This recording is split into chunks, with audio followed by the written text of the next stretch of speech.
Voice ಬಾಕ್ಸಲ್ಲಿ ನಿಮ್ಮದು ಗೆಡ್ಡೆ ಆಗಿದೆ, ಅದಕ್ಕೆ ಅದು ಸರ್ಜರಿ ಮಾಡಬೇಕು ಅಂತ ಹೇಳಿದರು.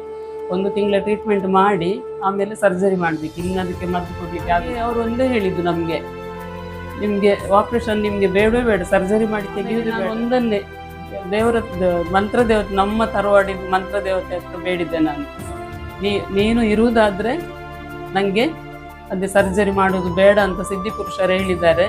ಅವರು ಹೇಳಿದ್ದು ಸತ್ಯ ಅಂತ ಗೊತ್ತಾಗಬೇಕಿದ್ರೆ ನನಗೆ ಇದು ಕಂಪ್ಲೀಟ್ ನನ್ನ ಇದು ಸರ್ಜರಿ ಬೇಡ ಅಂತ ಹೇಳಿ ಡಾಕ್ಟರ್ ಹೇಳಬೇಕು. ನಮಗೆ ಕಣ್ಣಿಗೆ ಕಾಣುವ ದೇವರು ಅವರೇ. ಅಂದರೆ ನನ್ನ ಗಂಡನನ್ನು 6 ತಿಂಗಳ ಹಿಂದೆ ಬದುಕಿಸಿದ್ದಾರೆ. ಹುಷಾರಿರುವಾಗಲೇ ಅವರು ಮುಂದೆ ಬರುವುದನ್ನು ನಮಗೆ ಹೇಳಿದ್ದಾರೆ. ಅದು 100ಕ್ಕೆ 100 ಸರಿಯಾಗಿದೆ. ಹಾಗೆ ಅವರ ಮೇಲೆ ತುಂಬ ನಂಬಿಕೆ ಇದೆ. ನಾನು ಒಂದು ಅವರಿಗೆ ಹೆಸರಿಟ್ಟಿದ್ದೇನೆ, ಪವಾಡ ಪುರುಷ ಅಂತೇಳಿ. ಪವಾಡ ಪುರುಷ ಅಂತ ಹೇಳಿದ್ರೆ ಅವರಿಗೆ ಆಗುವ ಮೊದಲೇ ಗೊತ್ತಾಗ್ತದೆ. ದೇವರ ಮೇಲೆ ಭಕ್ತಿ, ಪ್ರೀತಿ ಮತ್ತು ವಿಶ್ವಾಸವಿದ್ದರೂ ಜೀವನದಲ್ಲಿ ಸಂತೃಪ್ತಿ ಕಾಣದವರಿಗಾಗಿ ಹಮ್ಮಿಕೊಂಡ ಕಾರ್ಯಕ್ರಮವಿದು. ನಮ್ಮ ಸತ್ಯದರ್ಶನ ಪರಿಹಾರ ಸಂದರ್ಶನದ ಮೂಲಕ ಶ್ರೀ ಏಳ್ತಿಮಾರು ಕೃಷ್ಣಪ್ಪ ಶಾನುಭೋಗ ಯಾನೆ ಏಳ್ತಿಮಾರು ದಾಮೋದರ್ಶನೆ ಅವರ ಮಾರ್ಗದರ್ಶನದಲ್ಲಿ ಈಗಾಗಲೇ ಪರಿಹಾರ ಕಂಡುಕೊಂಡವರ ಹಾಗೂ ಮುಂದೆ ಪರಿಹಾರ ಪಡೆಯಲಿರುವವರ ದರ್ಶನಗಳನ್ನು ಒಳಗೊಳ್ಳುವುದೇ ನಮ್ಮ ಈ ಕಾರ್ಯಕ್ರಮದ ಮುಖ್ಯ ಉದ್ದೇಶವಾಗಿದೆ.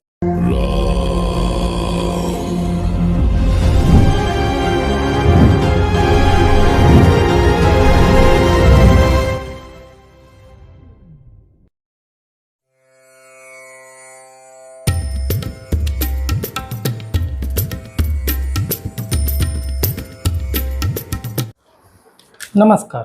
ಸತ್ಯದರ್ಶನ ಧಾರ್ಮಿಕ ಕಾರ್ಯಕ್ರಮಕ್ಕೆ ಸ್ವಾಗತ. ಇವತ್ತಿನ ನಮ್ಮ ಈ ಸತ್ಯದರ್ಶನ ಕಾರ್ಯಕ್ರಮಕ್ಕೆ ಶ್ರೀಮತಿ ಮೀನಾಕ್ಷಿ ಮನೋಹರ ಮೊಗರ್ನಾಡು ಎಂಬುವರು ನಮ್ಮ ಸಿದ್ಧಿಪುರುಷರ ಏಳ್ತಿಮಾರ್ ಕೃಷ್ಣಪ್ಪ ಯಾನೆ ದಾಮೋದರ್ ಶೆಣೈ ಅವರಿಂದ ಆದ ಅವರ ಕಷ್ಟದ ಸಮಯದಲ್ಲಿ ಯಾವ ರೀತಿ ಅವರಿಗೆ ಪರಿಹರಿಸಿದ್ದಾರೆ ಎಂದು ತಿಳಿಯಲು ಮೀನಾಕ್ಷಿ ಅವರ ಸಂದರ್ಶನ ನಡೆಸಲು ಅವರಲ್ಲಿಗೆ ಬಂದಿದ್ದೇವೆ. ಅವರಿಗೆ ಈ ಕಾರ್ಯಕ್ರಮಕ್ಕೆ ಸ್ವಾಗತ. ನಿಮ್ಮ ಹೆಸರೇನು? ನನ್ನ ಹೆಸರು ಮೀನಾಕ್ಷಿ. ನಿಮಗೆ ಸಿದ್ಧಿಪುರುಷರು ಏಳ್ತಿಮಾರ್ ಕೃಷ್ಣಪ್ಪ ದಾಮೋದರ್ ಶೆಣೈ ಅವರು ಪರಿಚಯ ಯಾವಾಗ ಆಯಿತು? ನನಗೆ ಒಂದು 3 ವರ್ಷದಿಂದ ಪರಿಚಯ. ಅಂದರೆ ನನ್ನ ತಂದೆಯ ಬಿಲ್ಡಿಂಗಲ್ಲಿ ಈಗ ತಮ್ಮ ಇರುವುದು, ಅವರ ಬಿಲ್ಡಿಂಗ್ ಆಫೀಸಲ್ಲಿ ಅವರು ಬಿಲ್ಡಿಂಗಲ್ಲಿ ಆಫೀಸ್ ಮಾಡಿದರು ಅವರು. ಹಾಗೆ ನಾನು ಇಷ್ಟರವರೆಗೆ ಹಾಗೆ ಹೋಗಲಿಲ್ಲ ಎಲ್ಲಿಗೆ ಸಹ. ಒಂದು ಸಲ ನನ್ನ ತಮ್ಮ ಹೇಳಿದ, ನಮ್ಮ ಒಬ್ಬರು ಬಂದಿದ್ದಾರೆ ಜ್ಯೋತಿಷಿ, ಒಮ್ಮೆ ಹೋಗಿ ಬರುವ ಬಾ ಅಕ್ಕ ಅಂತ ಹೇಳಿದ. ಹಾಗೆ ನಾನು ಅವನೊಟ್ಟಿಗೆ ಫಸ್ಟ್ ಹೋದೆ. ಬೇಡ ಹೇಳಿದೆ ನಾನು, ಬೇಡ ನೀನು ಹೋಗು, ನಾನು ಬರೋದಿಲ್ಲ ಅಂತೇಳಿ. ಆಮೇಲೆ ಅವನೊಟ್ಟಿಗೆ ನನ್ನ ತಮ್ಮನ ಹೆಂಡತಿ ಸಹ ಬಂದಿದ್ಲು, ತಮ್ಮನ ಹೆಂಡತಿ ನಾನು ಹೋದೆವು. ಹಾಗೆ ಹೋಗುವಾಗಲೇ ಅವರು ಅಲ್ಲಿಯ ನನ್ನ ತಾಯಿ ಮನೆಯ ವಿಷಯ ಅವರು ಸ್ವಲ್ಪ ಹೇಳಿದರು ನೋಡದೆಯೇ. ಅದು ನನಗೆ ತುಂಬ ಖುಷಿ ಕೊಟ್ಟಿತ್ತು, ಅವರು ಹೇಳುವುದೆಲ್ಲ ಸರಿಯೇ ಇದೆ ಅಂತೇಳಿ. ಹಾಗೆ ಆಮೇಲೆ ಅವರು ಅಂದಿನಿಂದ ಅವರ ಸಿದ್ಧಿ ಪುರುಷ ಅವರದ್ದು ನಮಗೆ ಪರಿಚಯ ಆಯಿತು. ಅಂದರೆ ನಿಮಗೆ ಎಂತಾರು ಸಮಸ್ಯೆ ಇತ್ತು ಅಂತೇಳಿ ನಾನು ಕೇಳಲಿಕ್ಕೆ ಅಂತೇಳಿ ಫಸ್ಟ್ ಹೋದದಲ್ಲ ಯಾವುದಕ್ಕೂ. ಆದರೂ ನನ್ನ ಮಗಳಿಗೆ ಸ್ವಲ್ಪ ಸಮಸ್ಯೆ ಇತ್ತು, ಸ್ವಲ್ಪ ಹೆಲ್ತಲ್ಲಿ ಪ್ರಾಬ್ಲಮ್ ಇತ್ತು. ಹಾಗೆ ಅವಳ ಬಗ್ಗೆ ಕೇಳುವ ಅಂತ ಆಯಿತು ನನಗೆ. ಆವತ್ತು ಕೇಳಲಿಲ್ಲ ನಾವು. ನೆಕ್ಸ್ಟ್ ಅವರು ಬಂದ ದಿವಸ ನಾನು ನನ್ನ ಮಗಳ ಇದು ಜಾತಕ ತಗೊಂಡು ಹೋದೆ. ಅಂದರೆ ಎಂಥ ಸಮಸ್ಯೆ? ಅವಳಿಗೆ ಗರ್ಭಕೋಶದಲ್ಲಿ ಗೆಡ್ಡೆ ಆಗಿತ್ತು. ಹಾಗೆ ಟ್ರೀಟ್ಮೆಂಟ್ ಆಗ್ತಾ ಇತ್ತು, ಆಯುರ್ವೇದಿಕ್ ಟ್ರೀಟ್ಮೆಂಟ್. ಹಾಗೆ ಅವರು ಕೆಲವು ದಾರಿ ತೋರಿಸಿದರು. ಅಂದರೆ ನಮ್ಮ ಇದರಲ್ಲಿ ಕುಟುಂಬದ ತರವಾಡಲ್ಲಿ ಅದೊಂದು 10 ವರ್ಷ ಆಯಿತು ನಮ್ಮದು. ಅದು ಇದಕ್ಕೆ ನಮ್ಮದಂದರೆ ಉಂಟಲ್ಲ ಕುಟುಂಬ, ಅದು ದೇವರದ್ದು ಎಲ್ಲ ನಿಂತಿತ್ತು ಅದು. ಹಾಗೆ ಅದರ ಬಗ್ಗೆ ಹೇಳಿದರು ಅವರು, ನಿಮ್ಮ ತರವಾಡಲ್ಲಿ ಹೀಗೆ ಉಂಟು ಮಂತ್ರ ದೇವತೆ, ಅದರದ್ದು ಇದು ಅವಳಿಗೆ. ಅದಕ್ಕೆ ಅವರು ಹೋಗಿ ಅಲ್ಲಿಗೆ ಹೂ ಎಲ್ಲ ಹಾಕಿಕೊಂಡಿದ್ದರೆ, ಮತ್ತು ಕೆಲವು ಬೇರೆ ಹೇಳಿದರು ನನ್ನ ಮಗಳ ವಿಷಯದಲ್ಲಿ. ಆಮೇಲೆ ಅವಳಿಗೆ ಕ್ರಮೇಣ ಅದು ಸ್ಕ್ಯಾನ್ ಮಾಡುವಾಗ ಆಮೇಲೆ ತುಂಬ ಕಡಿಮೆ ಆಗಿದೆ ಅವಳಿಗೆ ಸಹ. ಆಮೇಲೆ ನೆಕ್ಸ್ಟ್ ನನಗೆ ಸ್ವಲ್ಪ ಪ್ರಾಬ್ಲಮ್ ಆಯಿತು. ನನಗೆ ಅಂದರೆ ತನ್ನಷ್ಟಕ್ಕೆ ಅದು ಸ್ವಲ್ಪ ಸ್ವಲ್ಪ ಸ್ವಲ್ಪ ಸ್ವಲ್ಪ ಆಗಿ ಜೋರಾಗುವಾಗ ನನಗೆ ಗೊತ್ತಾಯ್ತು. ಆಮೇಲೆ ನನಗೆ ವಾಯ್ಸೇ ಬರ್ತಿರ್ಲಿಲ್ಲ. ಒಂದು ಶಬ್ದ ಮಾತಾಡಬೇಕಿದ್ರೆ ನನ್ನ ವಾಯ್ಸ್ ಫುಲ್ಲು ಚೇಂಜ್ ಆಗಿತ್ತು, ವಾಯ್ಸೇ ಬರ್ತಾ ಇರಲಿಲ್ಲ. ಹಾಗೆ ನಾನು ಡಾಕ್ಟ್ರ್ ಹತ್ರ ಹೋಗಿದ್ದೆ. ಡಾಕ್ಟ್ರ್ ಹತ್ರ ಹೋಗಿ ಅವರು ಟ್ರೀಟ್ಮೆಂಟ್ ಎಲ್ಲ ಕೊಟ್ಟರು. ಕೊಟ್ಟು ಅದು ವಾಯ್ಸ್ ಬಾಕ್ಸಲ್ಲಿ ನಿಮ್ಮದು ಗೆಡ್ಡೆ ಆಗಿದೆ, ಅದಕ್ಕೆ ಅದು ಸರ್ಜರಿ ಮಾಡಬೇಕು ಅಂತ ಹೇಳಿದರು. 1 ತಿಂಗಳ ಟ್ರೀಟ್ಮೆಂಟ್ ಮಾಡಿ ಆಮೇಲೆ ಸರ್ಜರಿ ಮಾಡಬೇಕು, ಇನ್ನು ಅದಕ್ಕೆ ಮದ್ದು ಕೊಡಲಿಕ್ಕೆ ಆಗೋದಿಲ್ಲ ಹೇಳಿದರು. ಹಾಗೆ ನೆಕ್ಸ್ಟ್ ಇವರ ಆಫೀಸಿಗೆ ಅವರು ಬಂದ ದಿವಸ ಗೊತ್ತಾಗಿ ಪುನಃ ಹೋದೆವು, ನಾನು ಮತ್ತು ನನ್ನ ಗಂಡ ಹೋದೆವು. ಹಾಗೆ ಅವರು ಒಂದೇ ಹೇಳಿದ್ದು ನಮಗೆ, ನಿಮಗೆ ಆಪ್ರೇಷನ್ ನಿಮಗೆ ಬೇಡವೇ ಬೇಡ, ಸರ್ಜರಿ ಮಾಡಿ ತೆಗೆಯುವುದೇ ಬೇಡ ಅದನ್ನು, ಅದು ಇರಲಿ, ನೀವು ನಿಮ್ಮ ತರವಾಡಲ್ಲಿ ಮಂತ್ರ ದೇವತೆಯ ಇದುಂಟು. ಅದಕ್ಕೆ ನಾನು ಅವರಿಗೆ ಕ್ವಶನ್ ಹಾಕಿದೆ, ಅಲ್ಲಿ ಮಂತ್ರ ದೇವತೆ ಯಾವುದು ಇಲ್ಲ, ಈಗ 7-8 ವರ್ಷದಿಂದ, ಈಗ 7-10 ವರ್ಷ ಆಯಿತು, ಅದಕ್ಕೇನು ಆಗಿಲ್ಲ, ಅದು ಮೊದಲಿನ 100 ವರ್ಷದ ಹಿಂದಿನ ಮನೆ, ಅದು ಬಿದ್ದಿದೆ ಈಗ ಅಂತ ಹೇಳಿದ್ದಕ್ಕೆ ಅವರು ಹೇಳಿದರು, ಅಲ್ಲಿ ಬೀಳಲಿ, ಮನೆ ಇರಲಿ ಇರದೇ ಇರಲಿ, ನೀವು ಹೋಗಿ ಅಲ್ಲಿ ಮನಸ್ಸಲ್ಲಿ ಇದು ಮಾಡಿ, ಮನಸ್ಸಲ್ಲಿ ಮಂತ್ರ ದೇವತೆಯನ್ನು ಎಣಿಸಿ, ಮಂತ್ರ ದೇವರನ್ನು ಎಣಿಸಿ ನೀವು ಹೂವು ಹಾಕಬೇಕು. ಹಾಗೆ ಹೋದೆವು.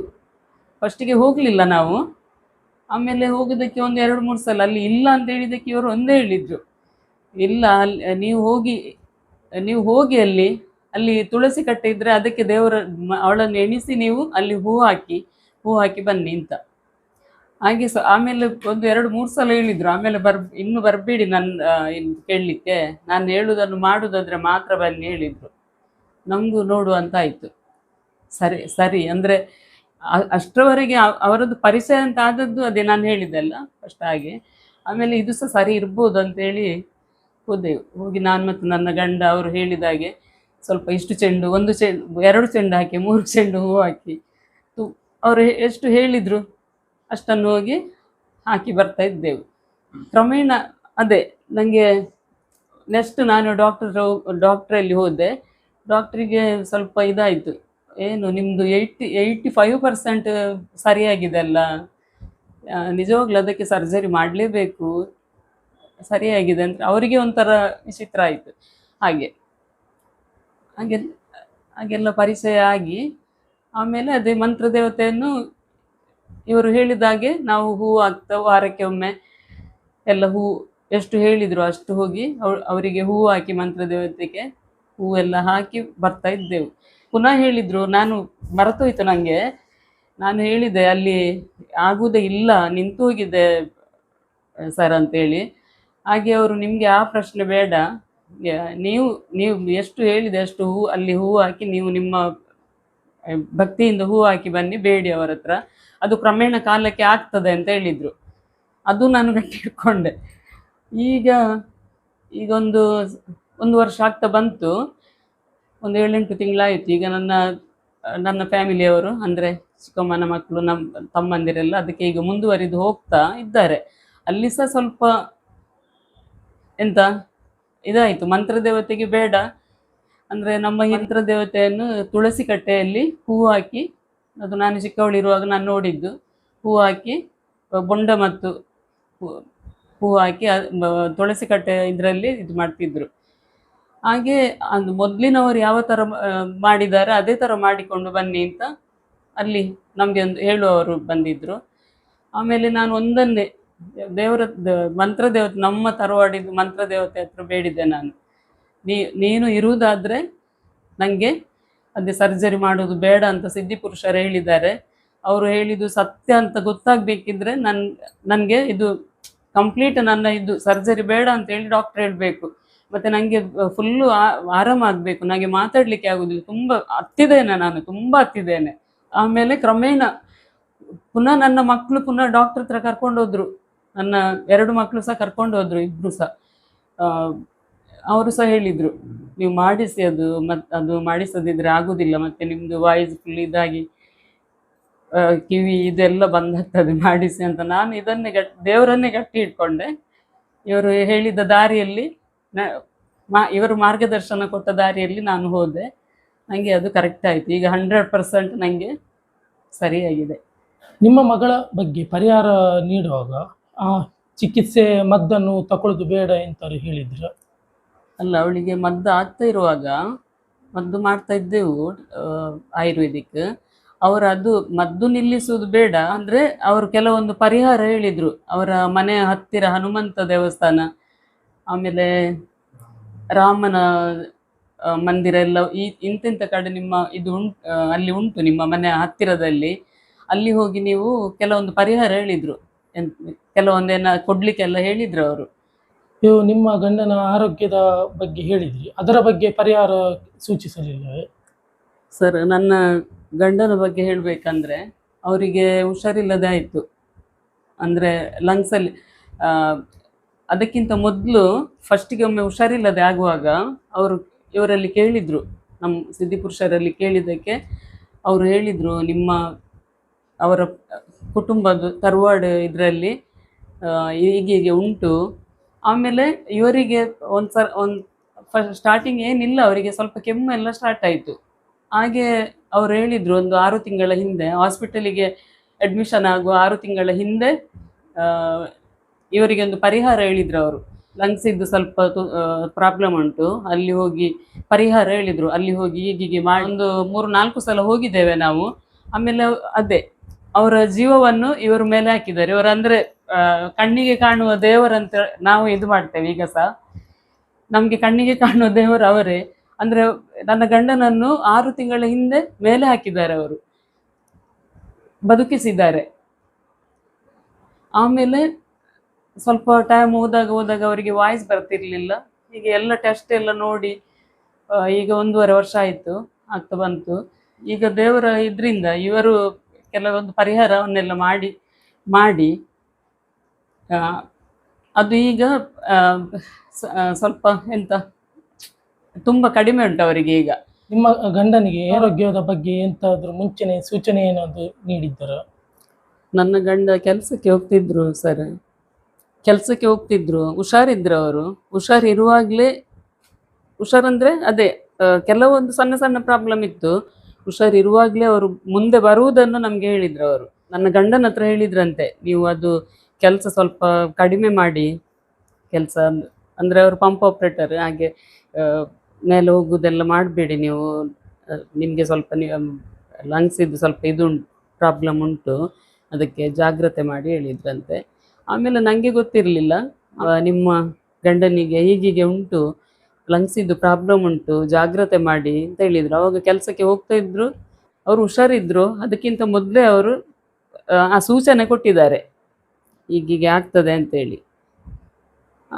ಆಮೇಲೆ ಅದೇ ಪರಿಹಾರ ಹೇಳಿ. ನಿಮ್ಮ ಕುಟುಂಬದ ಮಂತ್ರ ದೇವತೆ ಬಗ್ಗೆ, ಅವರು ಜೀರ್ಣೋದ್ಧಾರದ ಬಗ್ಗೆ 2 ವರ್ಷದ ಒಳಗೆ ಆಗುತ್ತೆ ಎಂದು ತಿಳಿಸಿದಾಗ ಅದರಂತೆ ಜೀರ್ಣೋದ್ಧಾರ ಆಗುತ್ತಿದೆಯೇ ಅಥವಾ ಬೇರೆ ಇನ್ನು ಏನಾದರೂ ಹೇಗೆ ಭವಿಷ್ಯ ಎಂದು ತಿಳಿಸಿದ್ದಾರಾ? ಹೌದು, ಒಂದು 2-3 ವರ್ಷದೊಳಗೆ ನಿಮ್ಮ ಜೀರ್ಣೋದ್ಧಾರ ಆಗ್ತದೆ, ನಿಮ್ಮ ತರವಾಡಿದ್ದು ಅಂತ ಹೇಳಿದ್ದಾರೆ. ಈಗ ಹಾಗೆಯೇ ನಮ್ಮ ಜೀರ್ಣೋದ್ಧಾರಕ್ಕೆ ಇದು ಮಾಡಿದ್ದಾರೆ, ಫೌಂಡೇಶನ್ ಎಲ್ಲ ಹಾಕಿ ಈಗ ಅದಕ್ಕೆ ಮುಂದುವರೆದಿದ್ದಾರೆ. ನಾವೆಲ್ಲರೂ ಅಂದರೆ ನಾವು ಮುಂದೆ ಹೋಗ್ಲಿಕ್ಕೆ ಆಗುದಿಲ್ಲ, ಹೆಂಗಸರು ಗಂಡಸರೆಲ್ಲ ನಮ್ಮ ಇದರಲ್ಲಿದ್ದವರು ಮುಂದೆ ಹೋಗಿ, ಕುಟುಂಬದವರು ಮುಂದೆ ಹೋಗಿ ಮಾಡ್ತಾ ಇದ್ದಾರೆ. ಆದರೆ ಮಂತ್ರ ದೇವತೆಗೆ ಆಗುವುದು ಸ್ವಲ್ಪ ಗೊಂದಲದಲ್ಲಿ ಉಂಟು, ಎಂತ ಆಗ್ತದೆ ಅಂತೇಳಿ ಅದು ಗೊತ್ತಿಲ್ಲ.